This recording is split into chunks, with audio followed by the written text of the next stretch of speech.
Hey, everybody, how's it going?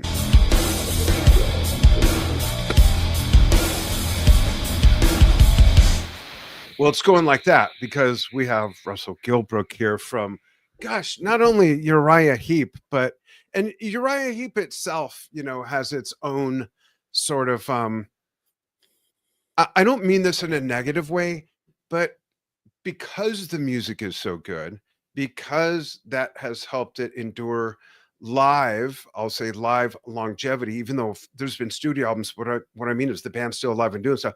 It's been like an institution of just the most amazing musicians coming in and out, just like Jethro Tull, just like Yes, just like there's so many other bands like the Foghat. And you've been with them since 2007, it's like 18 years. But there's been people in the band like John Wetton, Bob Daisley, Nigel Olsson, who people might know from a Flash in the Pan artist named Elton John. Both Lee Kerslake and Bob Daisley, of course, played on Ozzy Osbourne's first albums. They were in Rainbow. Chris Slade. I mean, and there's you, who I think you're the longest sitting drummer. Am I correct? Ever to be with Uriah Heep? Well, Lee Kerslake was the Is it longest. longer than that? Yeah, Lee was in the band. He only left briefly to do the Aussie thing, and then he came back. Yeah. But he was in the band over 30 years. So, oh wow, gosh, I forgot about that. I'm the second So, longest. so just do what you've done again, and you've beat him out by a couple of years. We'll see. I could see you doing that, 83, and still double kicking it and everything. Yeah, I'm still going to try and do it.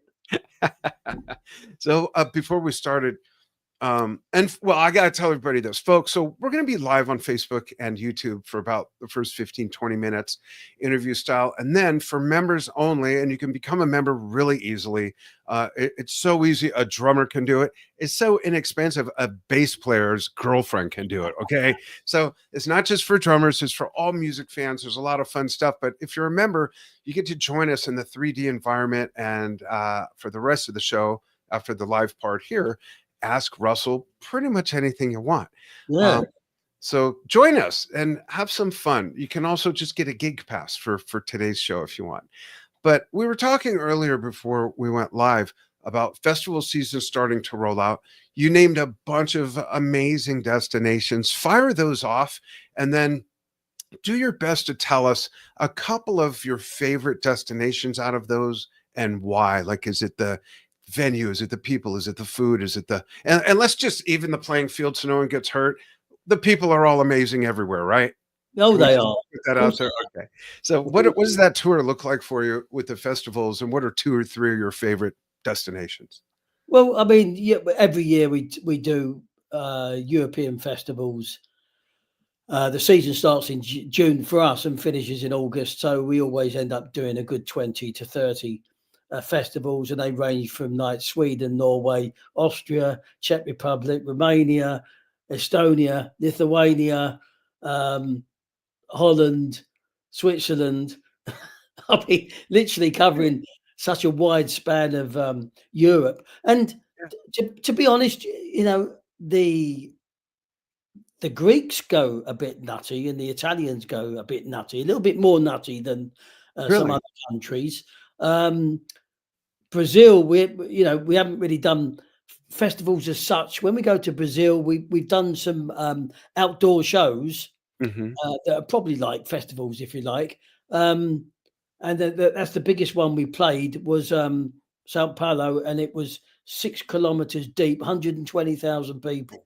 Oh, they went nuts. I mean, they really do. It's almost like they can't breathe if they don't listen to rock and metal. It's phenomenal out there. But I have to say that usually most of the audiences in whatever country you're playing with a festival, they got usually, hopefully, they have great weather. I mean, such a great mood. They just, there's so many great bands that play at festivals, and they get a bit of variety from everything. And when they're singing along to your famous songs, there's nothing like it. It's just a fantastic atmosphere. And yeah, of course, like with the food, I like German food. They make great salads. Obviously, Brazil, you get sick and tired of eating meat because they keep throwing it down you. But yeah, it's the whole experience of the festival season. I really like. Our crew don't like it as much because obviously with no sound checks and everything, there's a lot of setting up and rolling on, rolling off risers, and inevitably things go wrong, and of course they're on tender hooks all the time. But I love it because I get to see some of my mates who are in other bands, have a bit of a catch up over a beer, have a good old laugh, listen to their band live, which is Yeah, fantastic. So it's good fun. that's awesome. What is it like having 120,000 people 6 kilometers deep sing back to you your songs? What's Yeah, that like? it's pretty daunting. I mean, you just see a sea of heads. You can't make out anything. It's just a sea of heads that just keep going back and back Yeah. and back. But yeah, I mean, when they're all it does, it makes you just not only have a smile on your face, but you give out more. The more an audience gives Mm, a band or an artist, the more that you give out, and it's a two-way thing. And that's why it's so special that each gig is the most special gig in the world, because you can't get that anywhere else. You're not going to experience one show the same as another show. It's right. impossible. It's a completely different entity, and you rely on the audience to really enjoy themselves so that you can give them the best show. Because 30 hours on a overnight tour bus is not much fun. So you Right. need the excitement from the audience to have a great show. Not only do we want to play well and perform well, but we want them to have the best night as well. That's awesome. Talk about that 30 hours or even 8 hours on a Mm. tour bus. There's a lot of youngsters chasing the dream. They want to become professional artists. They want to go on tour. There's that allure of the tour bus, which are beautiful. But what is that life like, and how do you guys keep it together within yourselves, but also relationship wise? You're living with your bandmates and crew for, all this time. What do you do to pass the time? And do you consciously ignore each other for a certain amount of time so that it doesn't get abrasive, or is it all just relational? Depends on the relationship. All of the above. Really?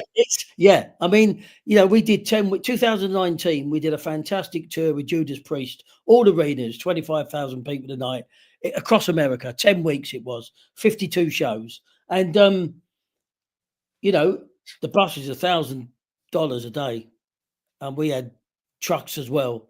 So Yeah. you work the sums out, 2 trucks and a tour bus. It works out to a lot of money. But the thing is, what you got to bear in mind, it's not for everybody. There's plenty of musicians that choose not to go on tour because it's not a lifestyle that they can handle. It's Mhm. hard. It's basically your second family. And Yeah. inevitably on a long tour, people's habits and moans and this, that, and the other can really piss you off a lot. So you do have to find ways of having your own time, find ways of dealing with when you want to have a bit of a party, when you don't want to have a bit of a party. You've got to be a professional and do a show. But obviously, you need to enjoy being on the road. You've got to give yourself a pat on the back because it is hard work. You're Mm. you're away from your family, Yeah. and you on a night off, we go out for a nice meal, and we don't mind spending a bit more money on a meal because you need to give something back to yourself. And it's the Yeah. same with on the tour bus. You find ways of. I mean, my routine on the tour bus, to be perfectly honest, is we come off stage at the show. I wind down for an hour and a half after the show because I'm still wound up. I get on the tour bus. I might have a couple of drinks just to wind down even more to get Mm. myself tired. Straight to bed because I need the rest to do the show the next time, the Yeah. next day, or whatever it may be. And then you get out your computers or your iPads or whatever and watch a bunch of films.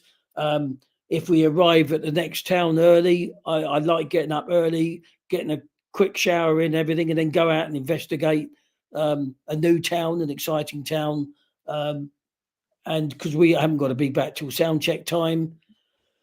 And I might go out and have lunch on my own because I like my routine that works with how I can do my job the best. And other Mm. people in the band like to do things different. And sometimes, usually on nights off, the whole band go out together. We get Oh, on that's so great. well. the whole band goes out together and we have a good old chat about whatever, you know, Yeah. and just have a good old laugh, just relax and get ourselves away from playing mode till the next show. Yeah. That's great. Do you sleep well on the bus? I've never been a good sleeper anyway since I had my first child. Buggered me. Oh, that'll do it. So, yeah, it doesn't bother me. Let's put it that way. It doesn't bother me on the bus. I like it on the bus. There's a couple of members of the band that don't like buses at all, but it doesn't bother me. It is what it is. I've accustomed to it. I just get very, very, very excited, just like a little kid in a candy store, every time I get up to go on my drums to play in front of someone. Because my philosophy is I'm playing my first gig and my last gig every gig. So That's your great. first gig, how exciting is that? Your last gig, why wouldn't you want to put on the best performance in the world? So I Right. don't get bored. I don't never play the same song the same way twice. There may be a skeleton format, but Right. I want to create something special. People have bought a ticket for that particular concert. They deserve a special concert in their memory banks. They don't want a robotic performance from last week. Right. Can't do that to people. I live for the moment, That's mistakes and great. everything. I live for the moment. To me, that's what playing music's all about. That's great. And I don't believe in mistakes in music. I think there's only new discoveries. Correct. I You like know? that. Yeah, and they don't wanna see the same show they just saw 10 YouTube videos of from the 2 weeks before. They No, wanna feel like, "This is for me." that's right. Yeah. And I want that night to feed me inspiration. That's why I'm saying I need the crowd to give me a lot, for me to give a lot, for my sound in my ears to be something special, a bit sparkly. I've got a great drum sound. I've just signed to a new drum kit, drum company, and I tell you what, it is absolutely incredible. I haven't had a smile on my face till my dad bought me my first professional drum kit when I was 16. That's how inspired. I'm walking on Wow. stage with a massive smile on my face because when I hit this drum, not only does it feel good, not only good look good, but it sounds absolutely amazing, and I'm so inspired by it. Tell everybody who it is. WFL3, Oh, Gilbrook. nice. William. Yeah. Very cool. I just saw him in March. Nice. That's Oh, awesome. great. Yeah, at the Las Vegas Drum Show. Yeah. Yeah, that's great.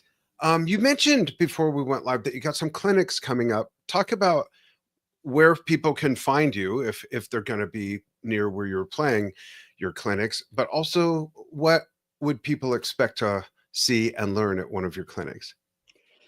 Well, my clinics go way back in the days when I was when Mapex drums were first around. I was one of the early clinic guys, along with Billy Cobham and Greg Bissonette, that launched Mapex basically in Europe, but particularly in the UK. Obviously, is where I live. And I crafted my clinics through. I'm quite a lively character. It doesn't bother me talking to people. I'm very confident in my ability through learning from every musician, let alone drummer, alive. Whenever I can, I'm soaking in information to add to my armory as a musician. Um, but I'm also a bit controversial. I've always known to be, and my controversial part of um, my advice when I'm giving advice to people is only through my experience of talking to some of the greatest drummers in the world because they're mates of mine. Obviously, I'm in Uriah Heep. Simon Phillips is a good mate of mine. We've done festivals with Toto when he was with Toto, so I've had a good old chinwag with him over dinner and drinks. The same as Greg Bissonette, the same as Kenny Aronoff, the same as Liberty DeVito, the same as Thomas Lang. Yeah. I've done loads of clinics and drum fests and festivals with bands with these people in. So you know what drummers are like. You get two drummers talking together. It doesn't take long to talk about drumming. So I've picked up and observed because I like to learn something every time I go out. Right? I don't know everything, and I never will for as long as I live. But if it's something exciting and something that I feel I can add to my playing or my musicianship, I'll steal it like everyone does. Right, So right. a controversial thing comes in where I don't believe in the rudiments, you see, and people gasp comes every single time I say it. I said, but hang on a minute, let me explain myself. Oxygen leaves the room. Yeah. I said, well, let me explain myself. I said, rudiments are a set of phrases that really work with a marching corps band.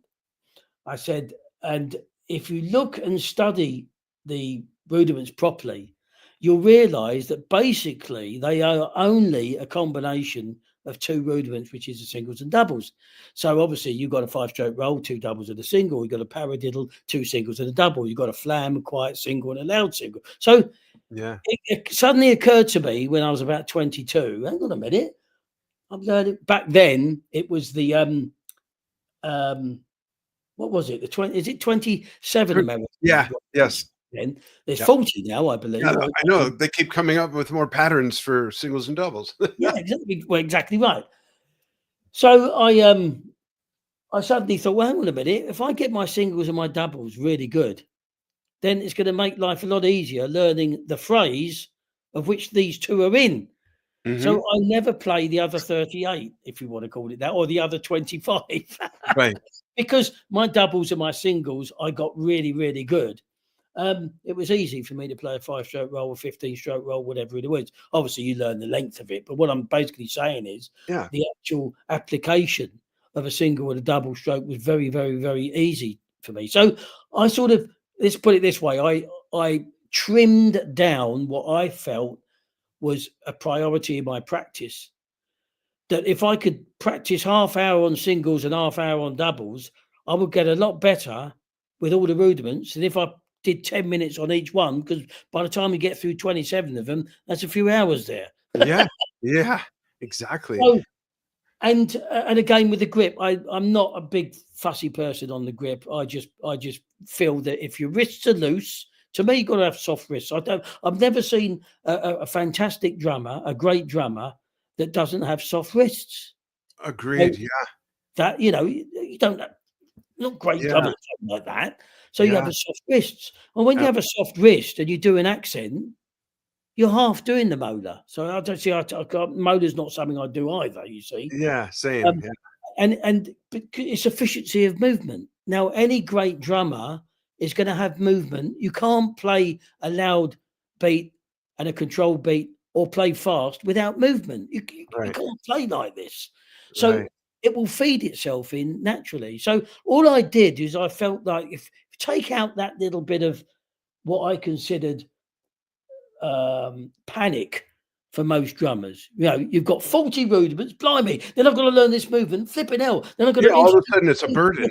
Yeah, it's like brain overload. Yeah. All I'm Exactly. going to do is I'm going to get to the same place, and there's nothing wrong in 40 rudiments and modo. There's nothing wrong in any of that, but I'm trimming it down to Yeah. make it perhaps a little bit more accessible for people and not frighten them so much. So it's a bit more of a priority, simple approach to possibly get faster a bit quicker and bring in the other elements at a later stage. Because once you've got your technique down, it's easier to bring things in.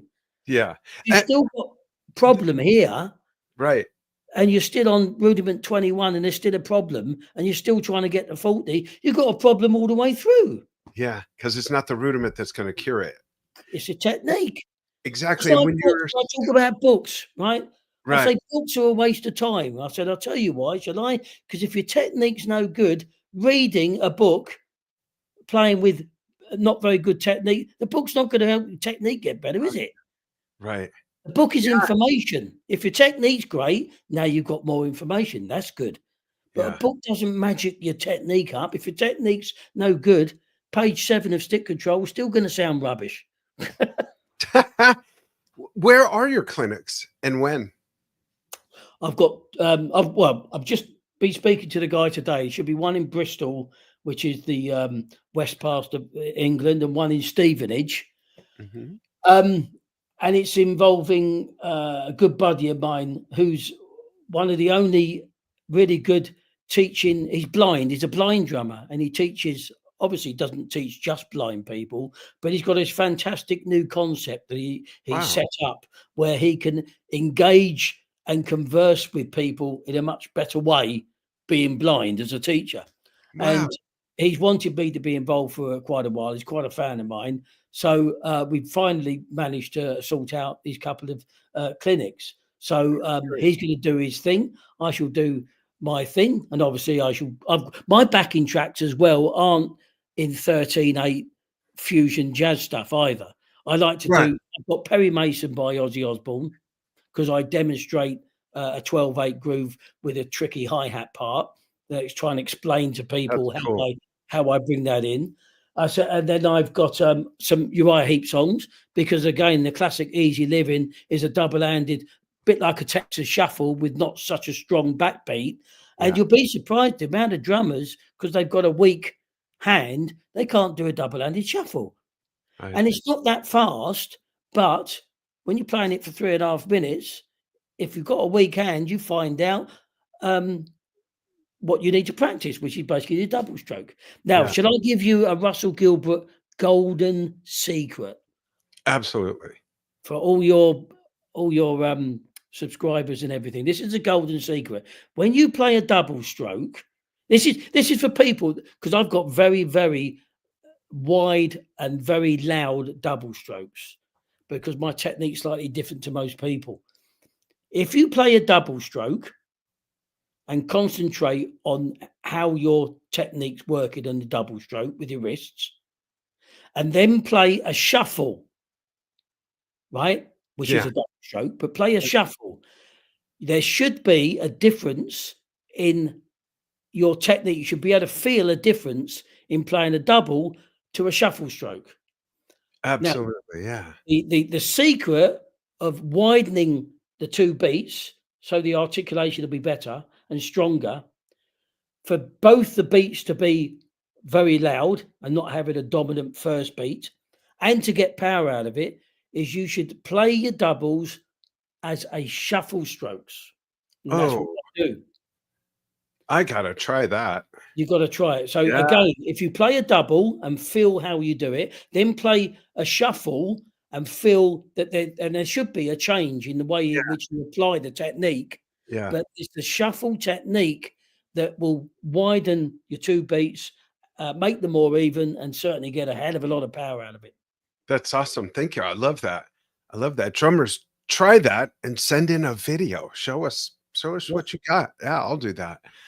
That's awesome. Cool. So what I'm gonna do is right before we go into the membership only section, I'm gonna show a promo for our membership for the 8 people on the planet that might not be familiar with it. That's funny, the 8 people on the planet. I think this video starts out with people not on the planet. What? And I don't mean I don't mean lead singers. That's another off the planet thing. But here we go. Check this out, folks, and we'll be right back right before we go into the membership site. Rough day?